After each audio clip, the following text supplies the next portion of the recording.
சிறுகடிக்க ஆசை சரியில்லை. அடுத்த வர எபிசோடில் நம்ம முத்திருந்துட்டு பேசாமல் நம்ம கிறிஸ்டியன் நாமளே முறைப்படி தத்து எடுத்துக்கலாம் அப்படின்னு சொல்லிட்டு மீனவை சர்ப்ரைஸாக குழந்தைகள் காப்பத்துக்கு கூட்டிகிட்டு போகிறாங்க. இங்கே எதுக்காக வந்திருக்கோம் அப்படின்னு சொல்லிட்டு கேட்கவும், கிறிஸ்டியன் நம்ம தத்து எடுத்துக்கலாம், அதுக்கு முறைப்படி என்னென்ன செய்யணுமோ அது எல்லாத்தையும் இங்கேருந்தே நம்ம செஞ்சுக்கலாம் அப்படின்னு சொல்லிட்டு முத்து வந்து மீனா கிட்ட சொன்ன உடனே மீனா இதை கேட்ட உடனே பயங்கரமாக ஷாக் ஆகுறாங்க.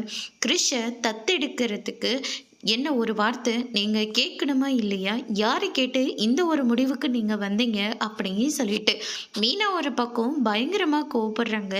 அதுக்கு அடுத்ததான் இந்த பக்கம் நம்ம மனோஜ் இருந்துட்டு ஜீவா கிட்ட எல்லா ஏற்பாடும் பண்ணிட்டியா அப்படின்னு சொல்லிட்டு கேட்கவும், எல்லா ஏற்பாடும் பண்ணியாச்சு சார்.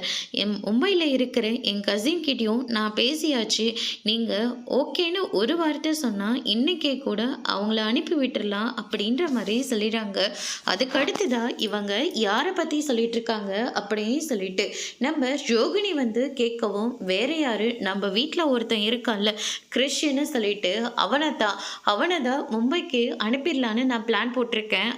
அதுக்காக தான் ஜீவா கிட்ட சொல்லி எல்லா ஏற்பாடும் பண்ண சொன்னேன் அப்படின்ற மாதிரி மனோஜ் வந்து சொல்லிடுறாங்க. இதை கேட்டோன்னு ரோகிணி வந்து பயங்கரமா கோவப்படுறாங்க. அதோடு இன்னைக்கான பிரம முடிச்சிருக்காங்க. இனி சிறகடிக்க ஆசை இல்லை. ரோகிணி அடுத்து என்ன செய்ய போறாங்கன்றத வெயிட் பண்ணி பார்க்கலாம். தேங்க்யூ.